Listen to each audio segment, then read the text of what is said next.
से कितने ज़बरदस्त रिलेशन यानी भुट्टो ने कायम किए। तो और अल्जीरिया अफ्रीकन कंट्रीज के साथ, हाँ, यानी उसने बैनुल-अक़वामी खारजा पॉलिसी में जो पाकिस्तान को उठाया है, उस फ्रंट लाइन स्टेट से निकाल कर उसने जो दुनिया में उसका वक़ार, उसकी जगह उसको बनाया था, वो तो जाहिर है कि इस्तेमारी ताकतों को, साम्राज्यी ताकतों को वो तो पसंद नहीं आएगा। और उन्होंने थर्ड वर्ल्ड जो कॉन्सेप्ट है कि अनडेवलप्ड, लेकिन वो ममालिक जो इन दो मुल्कों के ब्लॉक से हटके थे, जो भी हमने मुल्कों के नाम लिए, Algeria and Syria and Libya and Muslim states, ये तो भुट्टो साहब ने उस टाइम पे कहा था कि जैसे एक करेंसी भी एक हो जानी चाहिए इन मुल्कों की, जैसे आजकल यूरोपियन यूनियन में है, इस किस्म की कॉमन ट्रेड हो, कॉमन करेंसी हो, कॉमन चीज़ें बहुत सी दिफा हो सकता है, इस तरह के उनके तसव्वुरात थे बहुत से मैदानों के अंदर। और वो समझते थे इस तरीके से अवामुन्नास को वो फायदा पहुंचा सकेंगे। और आपको मैं यहाँ एक बहुत बुरी बात होगी ना कहूँ कि जितनी हेल्थ के अंदर भुट्टो साहब ने यूनिवर्सिटियाँ बनाई, अपने उस 5 साल में किसी ने आज तक नहीं बनाई। इस पे बात करेंगे। जिसमें एजुकेशन में जो खर्च किया, हेल्थ केयर में जो खर्च किया, समझे ना, हाउसिंग में जो खर्च किया, उसने पाकिस्तान को यानी लोगों के का हक भी, यानी इसलिए अब आज तक याद करते हैं लोग। इस पे भी गुफ्तगू करते हैं। नाज़रीन, एक ब्रेक का वक्त, थोड़ा एक ब्रेक लेते हैं और महराज भाई से दिलचस्प गुफ्तगू ब्रेक के बाद दोबारा शुरू करेंगे। रहे थे पाकिस्तान की सियासत के बारे में, और महराज भाई कुछ भुट्टो दौर की कुछ हमें बातें बता रहे थे। आइए महराज भाई से गुफ्तगू शुरू करते हैं। जी महराज भाई, तो भुट्टो साहब की हम बात कर रहे थे, जो बड़ी बात थी कि उन्होंने जो किया उसकी तारीफ करना चाहिए, जो इस्लामिक समिट की थी, और दुश्मन हो गया। उन्होंने कोई कॉम्प्रोमाइज़ आखिर वक्त तक वो चाहते तो एक कॉम्प्रोमाइज़ का कैद होने के बाद, तख्ता पलटने के बाद एक रास्ता निकाल सकते थे, लेकिन उसने वो हिस्ट्री में नहीं मरना चाहते थे ना। हाँ, वो कहते भी थे, वो कहते थे कि मैं तारीख में, मेरी बहुत कम उम्र है, मेरा अहमद खान, मैं ज़्यादा नहीं जीऊँगा, मैं तैयार करना चाहता हूँ कुछ लीडर अपनी पार्टी के, तुम इसमें से एक हो, बहुत अहम लीडर, ताकि मुझे रिप्लेस करना होगा तुम्हें, कुछ तुम्हें घुमाना ले जाना चाहता हूँ, तुम्हें फिराना चाहता हूँ, तुम्हें सिखाना चाहता हूँ।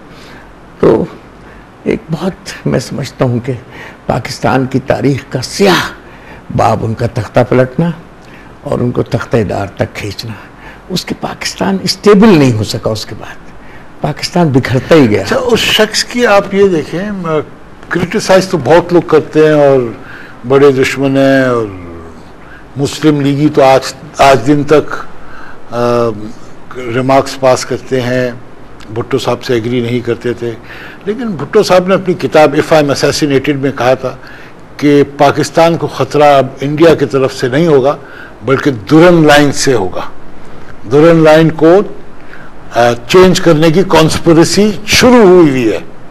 ये इन्होंने अपनी किताब जेल में इफ आई एम असैसिनेटेड जो लिखी थी, उस टाइम पे कहा था। ही कुड फोरसी कि ये अफगानिस्तान की इन्वेजन होगी और अफगानिस्तान में फोर्सेस इन्वॉल्व होंगी।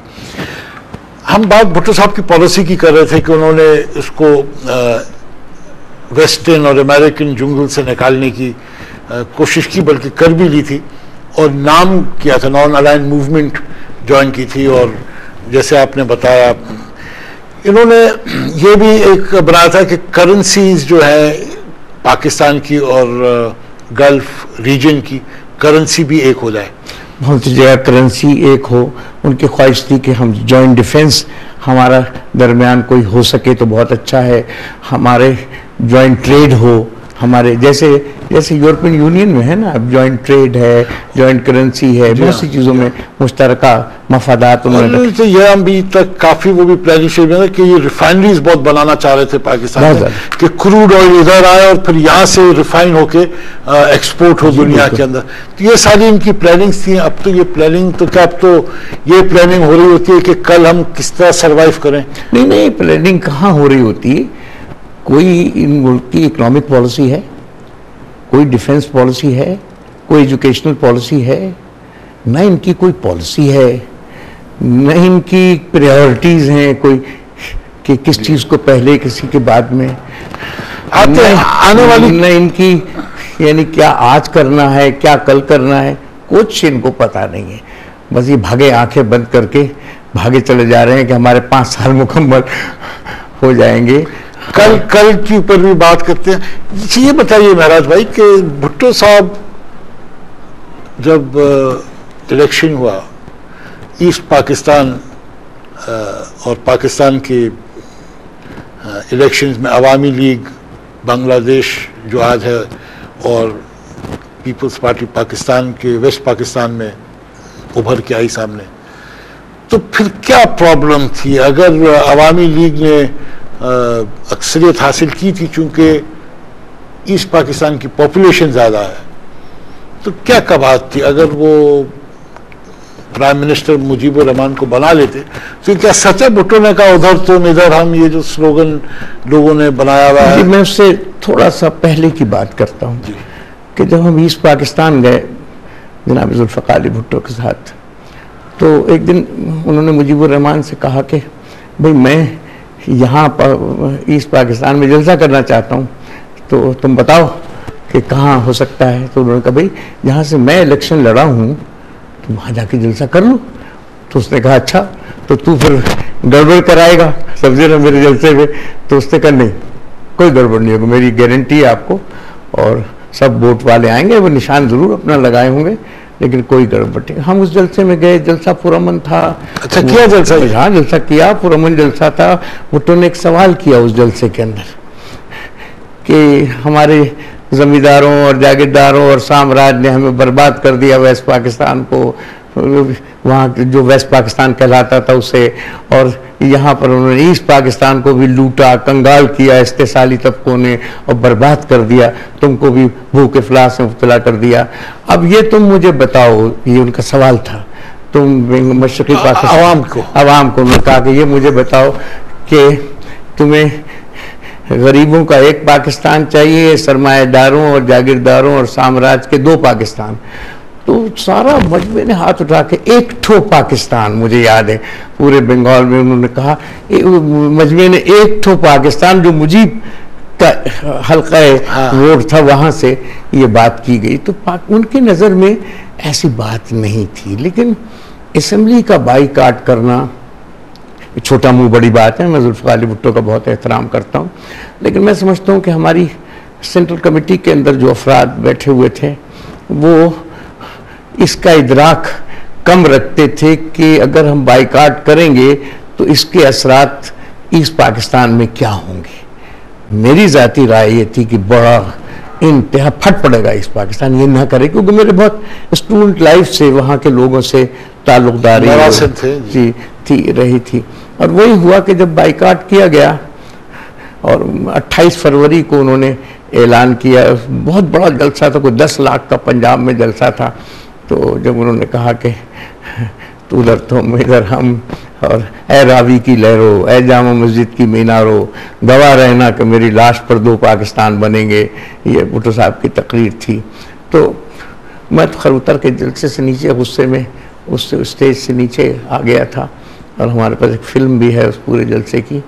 लेकिन उसके रिपरकशंस पे मेरा बहुत ही स्ट्रॉन्ग मौक़िफ़ था। सब एक तरफ थे, मैं एक तरफ था, और कदरे हमारे रसूल बख्श खान तालपुर थोड़े से मुझसे इत्तेफाक कि भाई बाईकाट नहीं कर, इसकी हंगामा हो जाएगा और इससे मुल्क को नुकसान पहुँचेगा, फौज फिर मौके से फ़ायदा उठाकर इक़्तिदार में आ जाएगी। लेकिन भुट्टो साहब ने उसका बाईकाट किया, हमने उसके इख्तलाफ किया, और उनका अपना मौक़िफ़ था, हमारा अपना मौक़िफ़ था। वहाँ कत्लेआम हुआ, इतना लोगों को आप कत्ल कर देंगे, मार डालेंगे, हर पढ़े लिखे आदमी को मार दें, जजेस को मार दें, ब्यूरोक्रेट को मार दें, असम्बली के मेम्बरान को मार दें। लेकिन तो महराज भाई जो ईस्ट पाकिस्तान में हुआ उसमें मुफ्ती बाहनी का बहुत बड़ा किरदार था, मैं ये नहीं कहता, और वो पूरी इंडियन बैट रॉ के सप्लाई करता, ट्रेन करता। भाई अगर आपके पड़ोस में आपका दोस्त मुल्क नहीं बैठा है, तो फायदा उठाएगा ना आपकी सूरत है, तो जिम्मेदार तो हम हुए ना। हमने कहा को ऐसे हालात पैदा कर लिए कि वो जो कहता थे कि पाकिस्तान उसको मुखालिफ सिमत में रवाना कर दिया, वो हमारी बड़ी गलती थी। और मैं कहता हूँ कि अगर मुजीबुर रहमान बरसर इक़्तिदार आ भी जाते तो क्या होता भाई, फौज का हेडक्वार्टर यहाँ था, फौज का जर्नल यहाँ से, फौज की मेजॉरिटी यहाँ से, नेवी की मेजॉरिटी यहाँ से, नेवी का हेडक्वार्टर यहाँ से, एयरफोर्स का हेडक्वार्टर यहाँ पर, एयरफोर्स के सारे, कोई एक लेफ्टिनेंट जनरल या उससे कोई नीचे का आदमी फौज के अंदर उनका था, और 2% भी फौज वहाँ से नहीं थी। फिर सारी नौकरशाही यहाँ पर, सारे इकोनॉमिक प्लानिंग के ऑफिस यहाँ पर, bank, state bank of Pakistan यहाँ पर, सारे बैंकों के हेड ऑफिस, सारे कारोबारी वो यहाँ पर उनके ऑफिस। क्या कर लेते मुजीबुर रहमान? मेरे ख्याल है 6 महीने में ये सब लोग जो है उनको नाकाम बना देते और बंगाली खुद उनसे बगावत कर जाता। मेरा ख्याल ये हमें ये कहना चाहिए थोड़ा सा टेक्टिकली, मेरा मौक़िफ़ ये था, हमें इंतजार करना चाहिए, टेक्टिकली मौका देना चाहिए। ये बंगाली खुद ही कबूल नहीं करेगा, 6 महीने नहीं, बड़े मिलिटेंट कौम है, जद्दोजहद करने वाली कौम है, कुर्बान, ये ज्यादा देर बर्दाश्त, ये पाकिस्तान बनाने वाले लोग ऐसे हैं। अच्छा, उन्होंने ये अप्रिशिएट भी नहीं किया। देखिए ना शेख मुजीब का क्या हाल किया उसकी फौज। जी जी जी जी बिल्कुल, उसको सर पे बिठा के ताज पहना के तो नहीं रखा ना, पूरी खानदान को उड़ा दिया उसकी। तो ये जरा सी टेक्टिकल, यानी मेरी जो स्ट्रेटजी थी वो कोई और थी। जनाब मुज़फ़्फ़र अली भुट्टो ज़्यादा बड़े शख्स थे, उनकी स्ट्रेटजी। बाद में भुट्टो साहब को एहसास हुआ कि ये नहीं, उनका एक खत है, मेरे घर आइए मैं पढ़ाऊंगा। अच्छा। कि तू हर वक्त इस पाकिस्तान का जिक्र करता है, क्या मतलब है तेरा? अच्छा। तो हर वक्त तू करके क्या कहना चाहता है? मैंने कहा, उनसे मेरा झगड़ा होता था, यार ये वो गलती ना करें। मैं क्यों कहता था कि ये गलती? देखिए, अगर 1970 के इलेक्शन का आप तजिया करें कि क्या है, लोगों ने किस चीज़ को वोट डाला था? इस पाकिस्तान में उन्होंने ऑटोनॉमी को वोट डाला था। मोटे अल्फाज में कहता हूँ, 6 नुकात में सिर्फ 6 नुकात ही नहीं थे, उसमें इकोनॉमिक पॉलिसीज भी थी। उन्होंने ऑटोनॉमी को, थ्रस्ट उनका ऑटोनॉमी पे था। 2 सूबों में, बलूचिस्तान में और फ्रंटियर में, थ्रस्ट जो था वली खान का या नेशनल वाई पार्टी का ऑटोनॉमी पे था। बाकी उनका भी नेशनल वाई पार्टी का बहुत अच्छा प्रोग्राम था, आपने पढ़ा होगा। 2 सूबों में सोशो इकोनॉमिक सिस्टम की बात थी कि एक सिस्टम में चेंजेस लाई जाएं, लोगों को रोटी कपड़ा मकान मुहैया किया जाए। तो 3 सूबों में थ्रस्ट कहाँ था? ऑटोनॉमी पे था। इसलिए हम भुट्टो साहब से ये कहते थे, इस पाकिस्तान के जाने के बाद मेरा मौक़िफ़ बहुत हम्बल तरीके से ये था कि नैब पर पाबंदी मत लगाइए, समझे ना।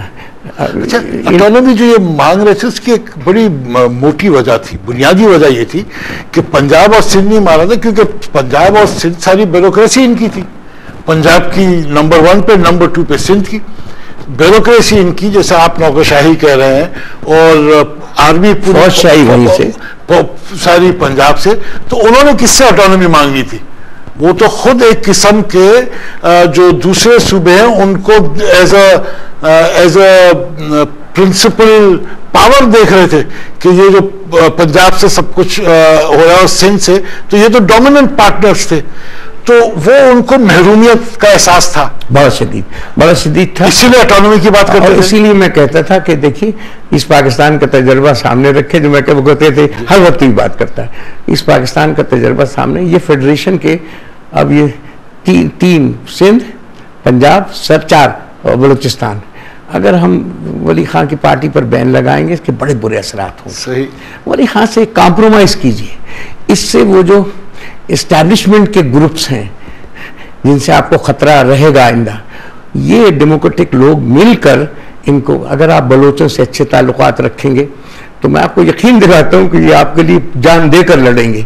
तो और ये मांग भी क्या रहे हैं?